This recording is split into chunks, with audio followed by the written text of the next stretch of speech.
ल हामीसँग आउटरको डिजाइन देखाउने क्रममा अर्को एउटा डिजाइन पनि आइसकेको छ।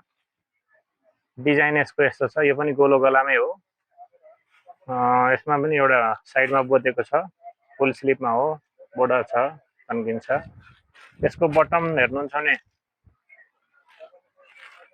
व्हाइट कलरको बटम छ, पछाडि यस्तो छ, अगाडि यस्तो छ हैन। कपडा सेम हो, एक्रोलिक कपडा हो, यो पनि एकदमै गर्मीकै लागि हो, सफ्ट कपडा हो। कलर अप्सनमा एउटा यो कलर भइगयो,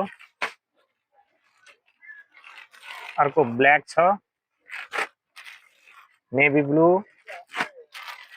मरून, ग्रीन, व्हाइट र पिंक कलर छ। कलरहरू सबै राम्रा राम्रा छन्, कलरहरू हेर्नु होला, सब कलर एकदम राम्रा राम्रा कलरहरू छ। हजुरहरूलाई पसलको लागि चाहिएमा हाम्रो व्हाट्सएप मार्फत, भाइबर मार्फत या पसल भिजिट गरेर यो सामान लिन सक्नुहुन्छ। धन्यवाद।